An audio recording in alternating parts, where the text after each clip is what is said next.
Recharge खत्म होने के बाद आउटगोइंग के साथ साथ इनकमिंग कॉल का भी बंद होना।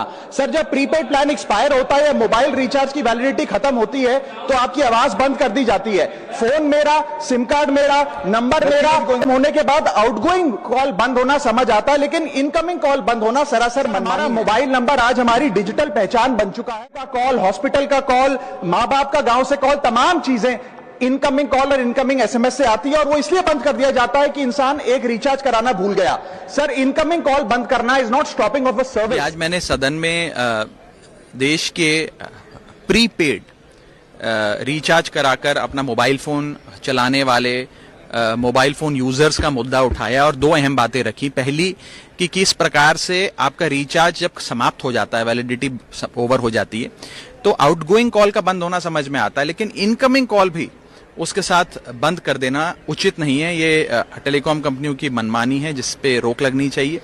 आज हमने आपके मोबाइल फोन से सब कुछ लिंक कर दिया, आपका यूपीआई, आपका आधार, आपके बैंक के ओटीपी, ट्रेन टिकट का ओटीपी, तमाम चीजें, लेकिन आपकी तमाम इनकमिंग कॉल्स और इनकमिंग एसएमएस इसलिए रुक जाते हैं क्योंकि आप एक रिचार्ज कराना भूल गए, जो कि नहीं होना चाहिए।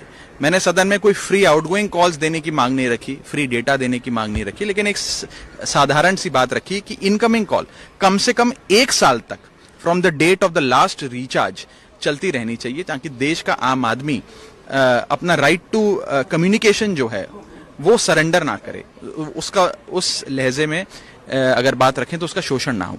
दूसरी बात जो रखी वो ये रखी कि प्रीपेड कस्टमर्स जो हैं वो एक और बड़ी शिकायत जो बार बार उठाते हैं वो ये है कि 28 दिन का मंथली रिचार्ज होता है।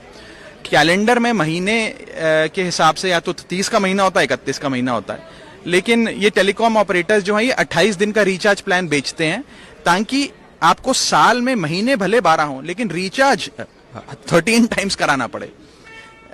13 times into 28 days is equal to 364 days, यानी कि अगर आपको साल भर की वैलिडिटी चाहिए तो आपको 13 बार रिचार्ज कराना पड़ेगा, जो एक प्रकार से क्लेवर स्ट्रेटेजी है जिसके चलते एक अतिरिक्त रिचार्ज टेलीकॉम ऑपरेटर जनता से कराते हैं, जो ठीक नहीं है, जो बंद होना चाहिए। और मंथली प्लान्स कैलेंडर के महीने के हिसाब से या तो 30 के या 31 के महीने के हिसाब से होना चाहिए। जैसे कि दुनिया में हर जगह बिलिंग साइकिल महीने के हिसाब से होती है, आपको सैलरी बिलिंग साइकिल के हिसाब से मिलती है, बैंक की ईएमआई हो, लैंडलॉर्ड का रेंट हो, तमाम चीजें कैलेंडर महीने के हिसाब से 30 या 31 दिन के हिसाब से होती है। उसी प्रकार रिचार्ज प्लान भी 30 या 31 दिन का होना चाहिए।